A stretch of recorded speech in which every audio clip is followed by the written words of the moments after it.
तो गाइस सबसे पहले तो मेरा सबका नमस्कार। तो आज सोच रहे होगे कि हम गाड़ी में किस लिए हैं, क्योंकि आज हम जा रहे घूमने के लिए, क्योंकि आज मेरी छुट्टी है। तो आप सभी को मेरा प्यार भरा नमस्कार। मैं हूँ अर्चू डोभाल फैमिली से, अर्चना डोभाल। और तो सबको ये पता है आप अर्चना मम्मी हो, मेरी हो। तो मैं उदिता की तो अर्चना मम्मी हूँ, आप लोगों की अर्चू डोभाल फैमिली से हूँ। तो एक बार फिर से मैं अपना ब्लॉग शुरू कर रही हूँ।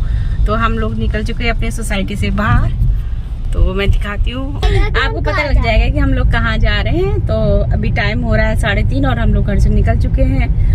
तो चलो रास्ते में दिखाते हैं हम कैसी कैसी जगह रुकते हैं और क्या क्या हमें देखने को मिलता है और कहाँ हम जा रहे हैं। तो ये लोगों को भी आप लोगों को बहुत जल्दी मालूम पड़ जाएगा। और डोभाल जी हमेशा की तरह चला रहे हैं गाड़ी ड्राइविंग सीट में, हमेशा। और उदिता हमेशा की तरह तो मेरी ड्राइवर ही है, पर मेरे पापा जरूर है। मेरे पापा क्यूट है। तो डोभाल जी जो है हमेशा की तरह स्टीयरिंग घुमाते हुए। तो चलो दिखाती हूँ मैं आगे का रास्ता। तो हम लोग हैं गाजियाबाद वसुंधरा से। तो अब हमने एंट्री कर चुके हैं दिल्ली में और धूप इतनी हो रही है कि मैं आँख नहीं खोल पा रही हम लोग। और उदिता की हमेशा की तरह सो रही है पीछे। जब भी मैं लंबे सफर में जाती हूँ तो उदिता के लिए पूरा प्रॉपर सीट पीछे अच्छे से चादर वदर बिछा के। और अब हम यहाँ से दिल्ली से पकड़ेंगे गुड़गांव का रूट और वहाँ से हम लोग जाने वाले हैं राजस्थान। तो हम लोग जा रहे हैं खाटू श्याम बाबा के दरबार में अपनी हाजिरी लगाने, और वहां से हम लोग जाएंगे फिर शायद जयपुर वगैरह घूम के आएंगे। तो चलो आप लोगों को भी ले चलते हैं अपने साथ खाटू श्याम जी के मंदिर और जयपुर की तरफ। अर्चू डोभाल फैमिली के साथ आप लोग भी बने रहिए और हमारे साथ का आनंद लीजिए। आप लोग भी घूमिए हमारे साथ साथ। तो ये है सुपर फास्ट रोड NH24 जो कि हमें सीधा पहुंचाएगी। इस रूट से हम पहले जाएंगे इंडिया गेट होते हुए सीधा धौला कुआं, और धौला कुआं से गुड़गांव, और गुड़गांव से सीधा जयपुर रोड। और ये है अक्षरधाम मंदिर, और ये है G20 का, देखो कितना सुंदर दिल्ली लग रही है। प्रगति मैदान का पुल है और आगे है किलकारी भैरव बाबा का मंदिर। जय हो किलकारी। साथ ही लगा हुआ है पुराना किला, चिड़ियाघर। ये है इंडिया गेट की तरफ का रास्ता। ये है चिड़ियाघर। और ये है चिड़ियाघर। और जैसा आपको पता है चिड़ियाघर से हाई कोर्ट का रास्ता बंद कर दिया है, तो उसके लिए अब ये अंडरपास बनाया है नया, जिससे ट्रैफिक व्यवस्था और बेहतरीन हो गई है। निकल गए हम लोग बाहर इंडिया गेट, और यहाँ हम पहुंच चुके हैं धौला कुआं। और उदिता मेरी सो गई बच्ची। और अब हमने एंट्री कर चुके हैं गुड़गांव में। तो ये है उद्योग नगरी गुरुग्राम। जयपुर की तरफ हम लोग बढ़ रहे हैं अभी। हम पहुंच चुके हैं खाटू श्याम बाबा के दरबार में। इतना ड्राइव किया कि मुझे तो नींद आ गई, मैं तो पीछे ही सो गई। तो अब डोभाल जी जो है होटल पता करने गए हुए हैं सामने, और यहाँ होटल फुल हो रखे हैं, सब सोल्ड हो रखे हैं। देखते हैं कहाँ हमें होटल मिलता है रात को। तो क्या कह रहे हो डोभाल जी? होटल सारे बड़ा लंबा सफर करके आए, होटल फुल है, सब जगह जो है पब्लिक पहुंच गई। चलो देखते हैं हमें कहाँ रूम मिलता है। अभी ढूंढते हैं, रात हो चुकी है, बहुत नींद भी आ रही है, थकान भी बहुत हो चुकी है। और डोभाल जी तो बहुत ही थक चुके हैं। हम थकते नहीं, हम तो पहाड़ी आदमी है। पहाड़ी आदमी जो है चलता रहता है नॉन स्टॉप। इससे भी पहले बहुत सारे सफर किए हुए, तो हमारे को थकावट नहीं है, एक बल्कि आनंद का अनुभव है कि पहुंच गए हैं एटलीस्ट। हाँ, और यहाँ तो ऐसे लग भी नहीं रहा कि रात हो गई होगी। ऐसे जगमग जगमग चारों तरफ जगमगाहट है, अच्छा लग रहा है। एक दिन की छुट्टी और सुबह हम दर्शन करने जाएंगे भगवान के। हाँ, तो हम लोग है खाटू श्याम मंदिर। अब मुझे बहुत एक्साइटमेंट हो रही है। तो मैं यहाँ खाटू श्याम तो पहली बार हूँ, जयपुर तो मैं पहले भी आ चुकी 2-3 दिन में 4 बजे निकलने के बाद हम लोग पहुंचे हैं अभी, मतलब ऑलमोस्ट 11 बज गए, 10:30-11 बजे के बीच में खाटू श्याम। सुबह जो है नहा धो के तब दर्शन करने जाएंगे। 12 बज गए। 12 बजे हमारा डिनर हो रहा है। मिलते हैं कल सुबह। तो गुड मॉर्निंग, कैसे हैं आप लोग? तो गुड मॉर्निंग सबको। Good morning. तो आज हम जा रहे हैं दर्शन करने और उसके बाद मैं जाऊंगी। हाँ, तो हम लोग गुड मॉर्निंग हो गई है सुबह की, और हमें रात को रूम मिल चुका था, तो बहुत लेट हो गया था। हम लोगों ने अपना रूम आप लोगों को दिखाया नहीं था, तो बस हम लोग खाने के बाद सीधा आए और सो गए थे। ये हमारा रूम है और इस रूम में जंप करके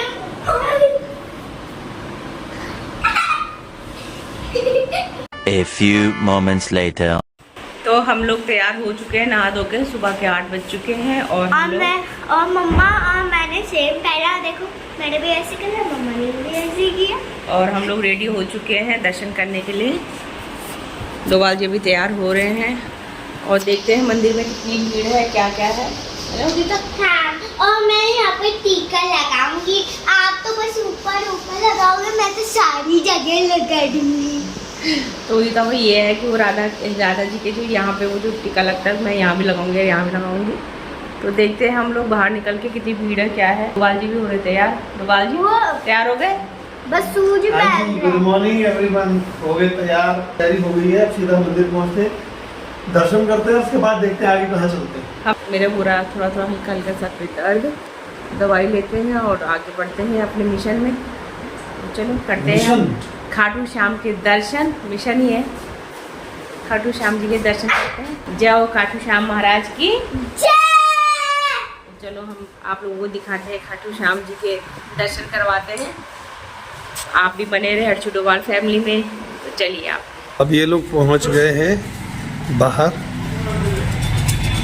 और ये पहली झलक उजाले की, और ये रास्ता जाता है खाटू श्याम मंदिर के लिए। वो देखिए भीड़ ही भीड़। और ये था हमारा होटल जहां हम रुके थे, और ये उदिता की जीनी खड़ी है। मेरे जीनी है।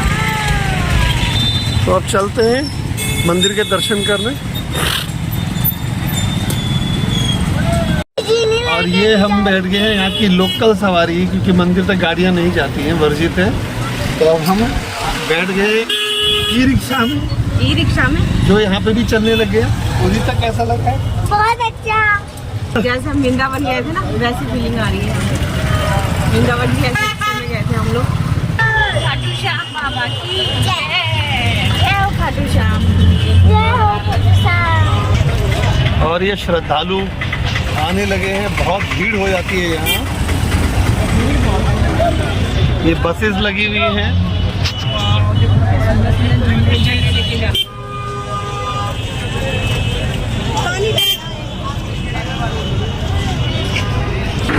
ये प्रसाद है। उदिता भी इधर देख रही है, ट्रैफिक बहुत ज़्यादा है।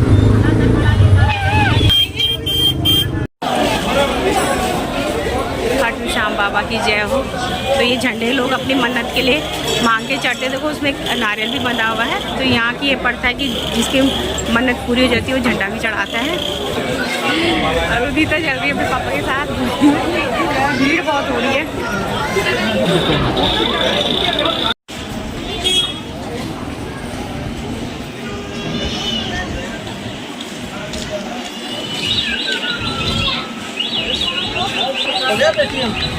हाँ,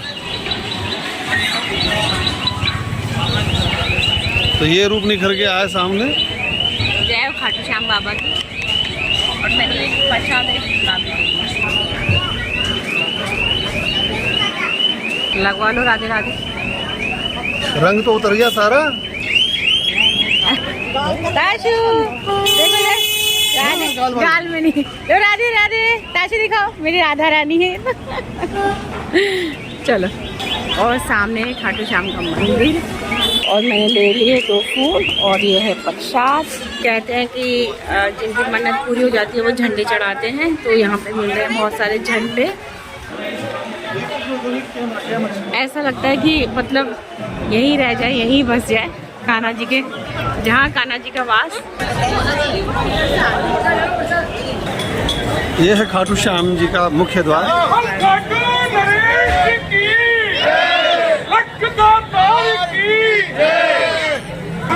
पब्लिक ही पब्लिक है। मतलब ऐसा लग रहा है कि बहुत अच्छा। उदिता, ठंडी ठंडी।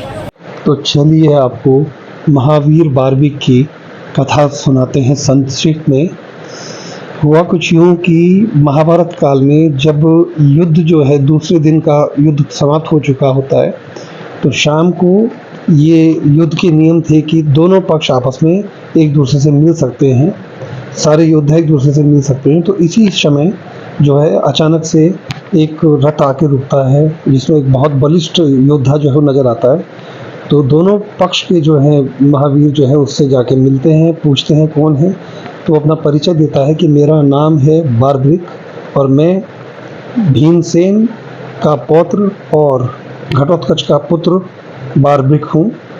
तो सब के सब मुझसे ये पूछते हैं कि आप किस तरफ से लड़ना चाहते हैं, किस तरफ से हो। तो कहता है मैं युद्ध के लिए नहीं आया हूँ, मैं सिर्फ युद्ध देखने आया हूँ, और अगर आवश्यकता पड़ी तो मैं उस तरफ से लड़ूंगा जहाँ पे जो सत्य के साथ चल रहा होगा, या जिसको जो बिल्कुल शक्तिहीन होगा उस तरफ से युद्ध लड़ूंगा। तो सब के सब बोलते तो जब आप युद्ध लड़ने आए हैं तो आपकी सेना कहाँ है। तो बोलते मुझे सेना की ज़रूरत नहीं है, मेरे पास में मेरे ये धनुष है और ये बाण है, यही मेरे सेना है। मैं इन 2 बाणों से ही सब कुछ पूरा युद्ध समाप्त कर सकता हूँ, एक एक योद्धा को चिन्हित करके उसको भेज सकता हूँ।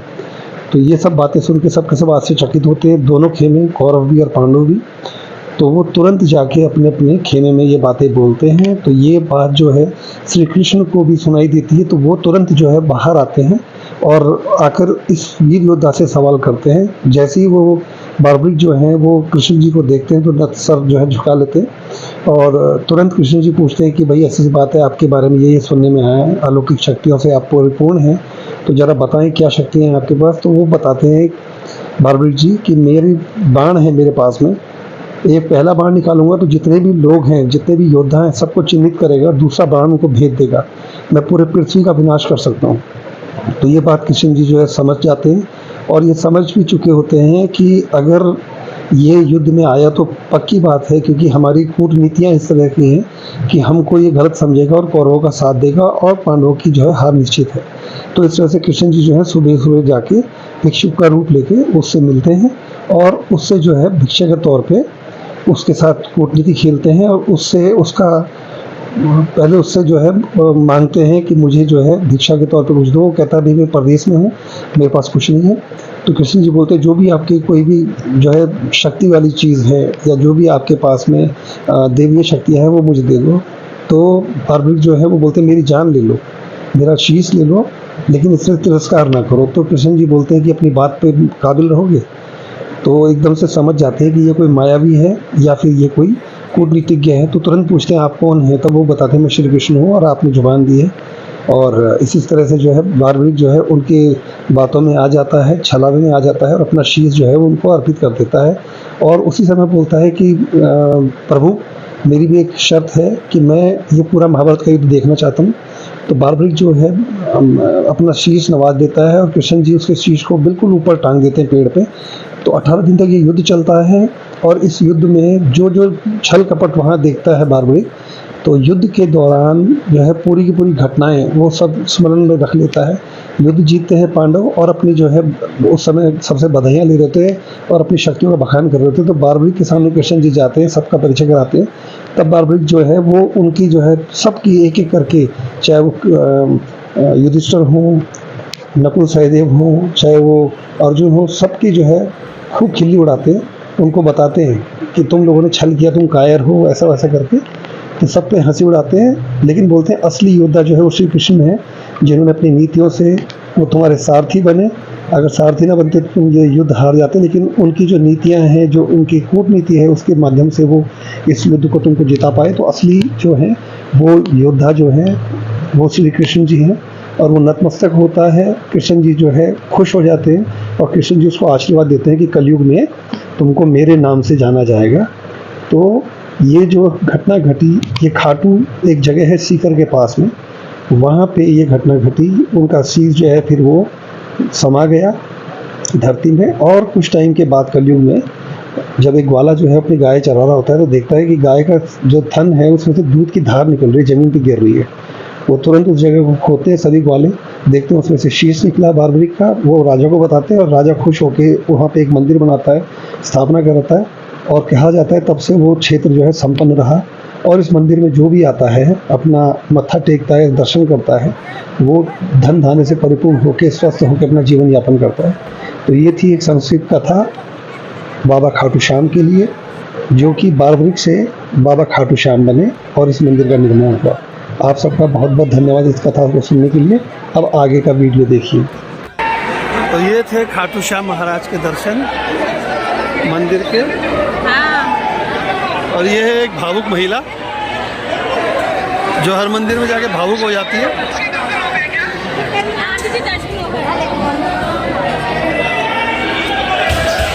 तो अब ये दर्शन हो गए हैं बाबा खाटू श्याम के। बोले खाटू श्याम बाबा की जय। उदिता, कैसा लगा आपको? मम्मी तो रोती रहती है बेटा, मम्मी प्रभु से मिलती है तो रोती है।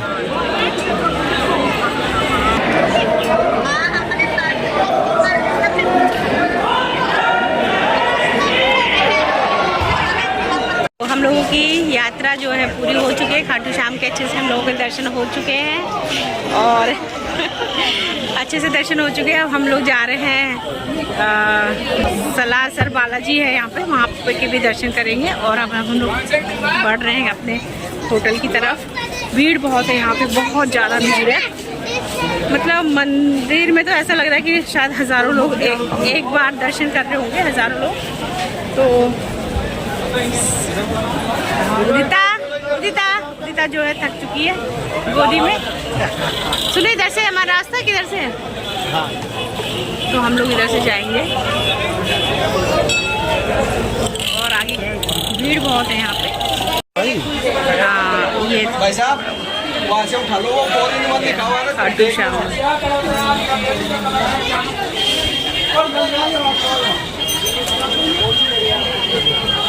थारे का सहारा बाबा श्याम। बहुत सुंदर। भीड़ देखो बाहर, देख रहे हैं भैया, मैं देख रही हूँ। हाँ, ये चीज़ें यहाँ अच्छी मिलती है ना, धूप वगैरह। जैसे ये देखो, ये तो बड़ी सीख है, वो वाली बड़ी वाली नहीं लेनी। अब हम लोग जा रहे हैं अपने होटल की तरफ और हम लोगों के अच्छे दर्शन हो चुके हैं और श्रद्धालु अधिकतर अभी तक आ ही रहे हैं क्योंकि भीड़ बहुत है। आज संडे का वैसे दिन है तो बहुत भीड़ है। कल वो है, आज मेन पर्व है। अरे वाह, जियो इगासर क्या बोलते हैं? इगास क्या होता है?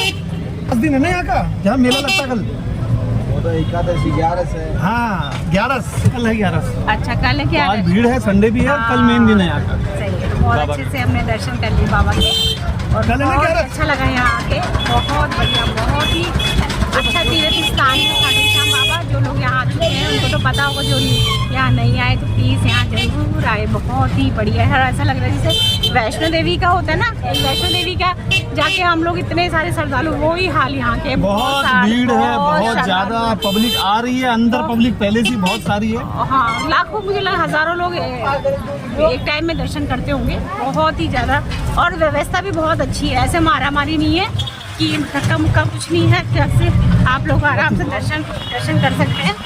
पब्लिक को बहुत बढ़िया तरीके से इन्होंने कंट्रोल किया हुआ है। बहुत भीड़ है, मैं बता रहा हूँ। और हम लोग ऊँट की सवारी कर रहे हैं। ऊँट की सवारी कर रहे हैं क्योंकि खचड़ आ रहा है। ऊँट की सवारी हम लोग कर रहे हैं। हम जा रहे हैं अपने होटल की तरफ।